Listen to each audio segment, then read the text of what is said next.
Assalamualaikum warahmatullahi wabarakatuh. Perkenalkan, nama saya Nur Azizia Muharrama dengan NIM 242110450 dari Prodi Pendidikan Guru Madrasah Ibtidaiyah, Fakultas Tarbiyah dan Ilmu Keguruan, Universitas Islam Negeri Kyai Haji Ahmad Siddiq Jember. Di sini saya akan menjelaskan materi mengenai tasawuf. Yang pertama, pengertian tasawuf. Pengertian tasawuf secara terminologi. Para ahli berbeda pendapat dalam merumuskan pengertian tasawuf. Berikut ini pendapat mereka. A. Ma'ruf Al-Karki. Tasawuf menekankan hal-hal yang hakiki dan mengabaikan segala apa yang ada pada makhluk.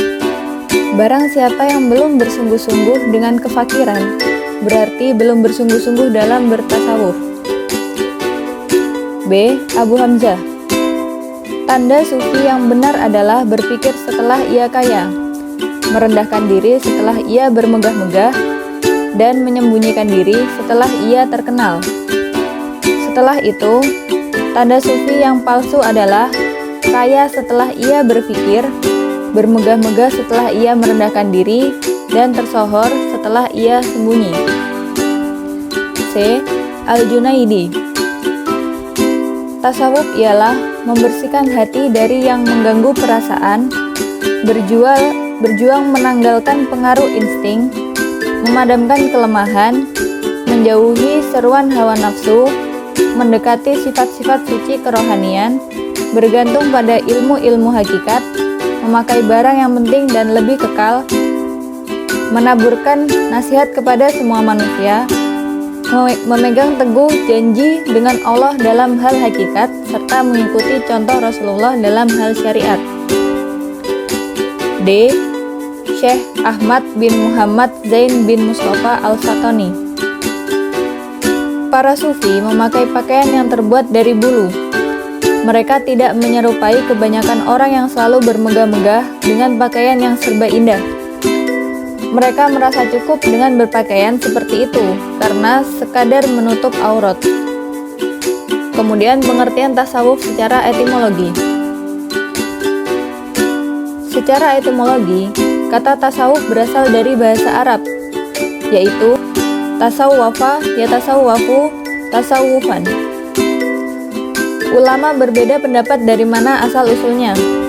Ada yang mengatakan dari kata suf atau bulu domba, sof atau barisan, sofa atau jernih, dan sufah atau serambi Masjid Nabawi yang ditempati oleh sebagian sahabat Rasulullah SAW.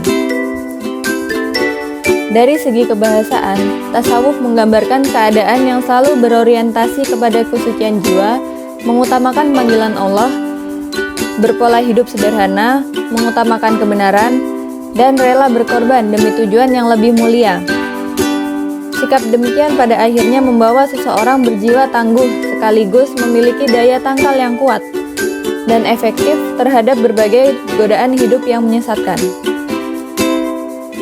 Pada intinya, tasawuf mengajarkan pembersihan batin dan pembentukan moralitas yang lebih luhur sehingga seseorang mampu menjalani hidup dengan lebih dekat kepada Allah, menjaga akhlak, dan menghindari godaan duniawi. Dengan demikian, tasawuf bukan hanya sebuah ajaran mistik, tetapi juga sistem kehidupan yang mengintegrasikan spiritualitas, etika, dan kebijaksanaan Islam. Kemudian yang kedua, kemunculan tasawuf dalam Islam. 1. Era Nabi Muhammad SAW dan para sahabat. Pada masa Rasulullah SAW, tasawuf belum berkembang sebagai suatu disiplin yang terpisah. Namun, ajaran-ajaran yang mengarah pada kehidupan batiniah dan pencarian kedekatan dengan Allah sudah ada. Rasulullah sendiri mengajarkan zuhud atau hidup sederhana dan memperhatikan kebersihan jiwa. Kemudian, abad kedua Hijriah. Pada periode ini, tasawuf telah kelihatan dalam bentuknya yang awal. Pada periode ini, ada sejumlah orang yang tidak menaruh perhatian kepada kehidupan materi seperti makan, pakaian, dan tempat tinggal. Mereka lebih berkonsentrasi pada kehidupan ibadah untuk mendapat kehidupan yang lebih abadi, yaitu akhirat. Jadi pada periode ini tasawuf masih dalam bentuk kehidupan asketis atau zuhud. Kemudian yang ketiga, munculnya ordo-ordo sufi. Pada abad ketiga dan keempat Hijriah, tasawuf mulai membentuk dirinya dalam bentuk ordo-ordo sufi. Tokoh seperti Al-Junaidi dan Al-Hallaj memainkan peran penting dalam mengembangkan ajaran tasawuf sebagai suatu jalan spiritualitas yang terstruktur. Kemudian yang keempat, abad kelima Hijriah. Pada periode ini lahirlah seorang tokoh sufi besar, Al-Ghazali, dengan tulisan-tulisan monumentalnya seperti Al-Munaiz min Al-Dolal, Tahafut Al-Falasifah, dan Ihya Ulum Al-Din. Kemudian yang kelima, abad ke-6 dan ke-7 Hijriah. Pada periode ini muncul kembali tokoh-tokoh sufi yang memadukan tasawuf dengan filsafat, dengan teori-teori yang tidak murni dan juga tidak murni filsafat. Kedua-duanya terpadu menjadi satu. Tasawuf ini yang kemudian dinamai dengan tasawuf falsafi. Kemudian yang ke-6, abad ke-8 Hijriah dan seterusnya. Pada abad ke-8 Hijriah, tasawuf telah mengalami kemunduran. Ini diantaranya karena orang-orang yang berkecimpung dalam bidang tasawuf, kegiatannya sudah terbatas pada komentar-komentar atau meringkas buku-buku tasawuf terdahulu serta memfokuskan perhatian pada aspek-aspek praktek ritual yang lebih berbentuk formalitas sehingga semakin jauh dari substansi tasawuf. Pada periode ini, hampir tidak terdengar lagi perkembangan pemikiran baru dalam tasawuf, meskipun banyak tokoh-tokoh sufi yang mengemukakan pikiran-pikiran mereka tentang tasawuf. Jadi, secara keseluruhan, kemunculan tasawuf dalam Islam menunjukkan perjalanan panjang dari ajaran spiritual yang sederhana pada masa awal Islam hingga menjadi suatu disiplin yang lebih terstruktur dengan berbagai aliran dan pemikiran. Tasawuf terus berkembang sesuai dengan kebutuhan dan tantangan zaman, namun tetap berakar pada prinsip dasar untuk mendekatkan diri kepada Allah dan membersihkan jiwa dari pengaruh duniawi. Kemudian selanjutnya yang ketiga, ajaran-ajaran tasawuf. Menurut Dr. Simuh dalam Sufisme Jawa, pokok-pokok ajaran tasawuf untuk mencapai makrifah kepada Tuhan secara ringkas dapat disebutkan sebagai berikut. 1. Distansi. Distansi mengajarkan untuk menjauhkan diri dari hawa nafsu dan hal-hal duniawi, agar seseorang dapat menemukan kesadaran sejati tentang diri dan mencapai kebebasan dari pengaruh negatif. Kemudian yang kedua, konsentrasi. Pikiran melalui zikir adalah cara praktis dalam mistisisme yang membantu seseorang mencapai kesadaran spiritual yang tinggi dan fokus pada hal-hal gaib. Kemudian yang ketiga, misal kamil atau manusia sempurna merupakan tujuan penting dalam ajaran tasawuf. Selain itu, ajaran tasawuf juga menekankan 3 amaliyah utama.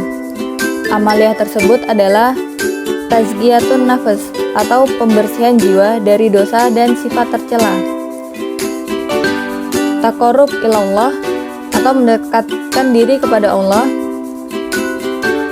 dan hudurul qalbi ma'a Allah atau merasakan kehadiran Allah dalam hati.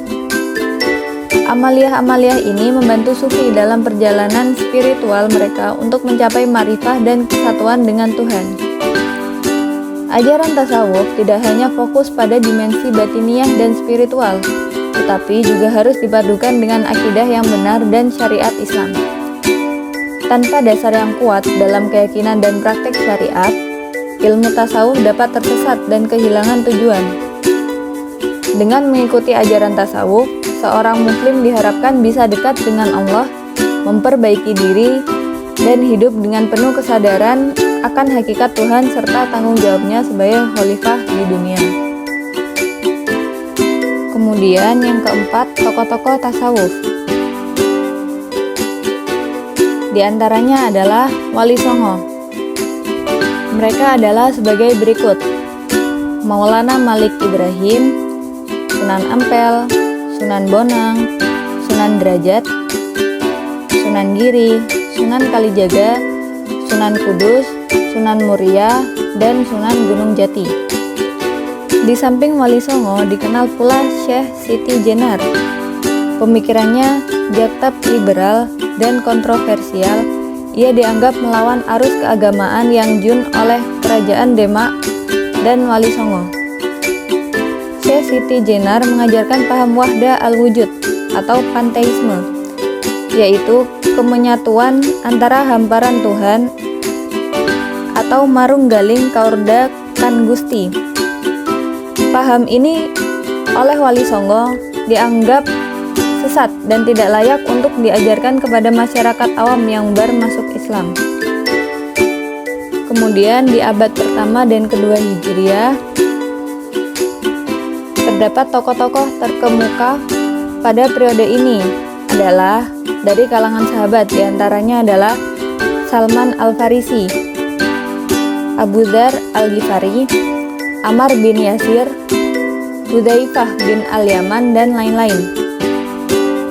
Dari kalangan tabi'in, diantaranya adalah Hasab Al-Basri, Malik bin Dinar, Ibrahim bin Adam, Robi'ah Al-Adawiyah, Abu Hashim As-Sufi, Sufyan bin Sa'id At-Tasawuri, Daud At-Ta'i, Syakik Al-Baiki, dan lain-lain. Kemudian di abad ketiga dan keempat Hijriah, di antara tokoh-tokoh abad ini adalah Ma'ruf Al-Karki, Suri Al-Sakti, Abu Sulaiman Ad-Darani, Ahmad bin Al-Hawari Ad-Damsyiki, Haris Al-Muhasibi, Abu Faid Zunnun bin Ibrahim Al-Misri, Abu Yazid Al-Bustami, Junaid Al-Baghdadi, Al-Hallaj, Abu Bakar Al-Shibli, Abu Thalib Al-Makki. Kemudian di abad kelima Hijriah, tokoh sufi besar yaitu Al-Ghazali, dan di antara sufi yang hidup pada periode ini adalah Al-Qushairi dan Al-Harawi.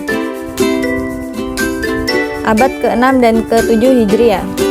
Di antara tokoh-tokoh terkemuka adalah As-Suhrawardi, Mahyuddin Ibn Arabi, Umar Ibn Al-Farid, Ibn Sabi'in, dan lain-lain. Kemudian abad ke-8 dan seterusnya. Di antaranya adalah Al-Kisani dan Abdul Karim Al-Jilli. Di samping mereka ini ada tokoh-tokoh lain pada periode ini yaitu Al-Adawlah Simnani, Abdul Razak Kashani, Khwaja Hafidh Shirazi, Mahmud Syabistari, Sayyid Haidar Amuli, Abdul Karim Jilani. Kesimpulannya adalah tasawuf memainkan peran penting dalam penyebaran Islam, terutama di Jawa melalui Wali Songo yang menggunakan pendekatan mistik untuk dakwah. Tasawuf berkembang di Indonesia sejak 13 berkat pengaruh perdagangan dengan India dan Iran yang kaya dengan tradisi mistik. Tokoh-tokoh utama tasawuf meliputi Salman Al-Farisi, Robi'ah Al-Adawiyah, Junaid Al-Baghdadi, Al-Hallaj, Al-Ghazali, Ibn Arabi, Abdul Karim Al-Jilli, dan lainnya. Secara keseluruhan, tokoh-tokoh tasawuf ini memperkaya pemikiran Islam dan membantu penyebarannya melalui pendekatan spiritual dan mistik. Kemudian yang terakhir, tasawuf dan hubungannya dengan dunia modern. Manusia modern telah dilanda kehampaan spiritual. Kemajuan pesat dalam lapangan ilmu pengetahuan, teknologi, dan filsafat rasionalisme sejak abad 18 tidak mampu memenuhi kebutuhan pokok manusia dalam aspek nilai-nilai transendental. Suatu kebutuhan vital yang hanya dapat digali dan berasal dari yang benar-benar mutlak dan berisi amanat yang harus dilaksanakan. sedangkan dunia beserta isinya dan apa yang dihasilkan oleh manusia bersifat nisbi. Dalam kehidupan masyarakat modern, tasawuf tetap dibutuhkan dalam membimbing masyarakat menuju jalan kedamaian. Di tengah-tengah kehidupan modern yang dirasakan semakin gersang dan memudarnya nilai-nilai spiritualisme, tidak dapat dimungkiri bahwa keberadaan tasawuf bagi kalangan masyarakat modern seperti sekarang ini tetap dibutuhkan keberadaannya. Pada saat ini, hati manusia telah terkikis oleh pandangan dunia materialistis yang berpikir serba kebendaan. Dengan demikian, tasawuf merupakan alternatif bagi pelarian masyarakat modern yang ingin mempertajam mata hati menuju jalan Tuhan. Intisari ajaran tasawuf adalah bertujuan memperoleh hubungan langsung dan disadari dengan Tuhan, sehingga orang merasa dengan kesadarannya itu berada di hadiratnya. Kemampuan berhubungan dengan Tuhan ini dapat mengintegrasikan seluruh ilmu pengetahuan yang nampak berserakan. Karena melalui tasawuf ini, seseorang disadarkan bahwa sumber segala yang ada ini berasal dari Tuhan. Bahwa dalam faham wahdatul wujud, alam dan manusia yang menjadi objek ilmu pengetahuan ini sebenarnya adalah bayang-bayang atau fotokopi Tuhan. Dengan cara demikian, antara satu ilmu dengan ilmu lainnya akan saling mengarah pada Tuhan. Dengan adanya bantuan tasawuf, maka ilmu pengetahuan satu dan lainnya tidak akan bertabrakan, karena ia berada dalam satu jalan dan satu tujuan. Tasawuf melatih manusia agar memiliki ketajaman batin dan kehalusan budi pekerti. Sikap batin dan kehalusan budi yang tajam ini menyebabkan ia akan selalu mengutamakan pertimbangan kemanusiaan pada setiap masalah yang dihadapi. Dengan cara demikian, ia akan terhindar dari melakukan perbuatan yang tercela menurut agama. Baik, sekian dari saya. Kurang atau lebihnya saya mohon maaf. Thanks for watching. Wassalamualaikum warahmatullahi wabarakatuh.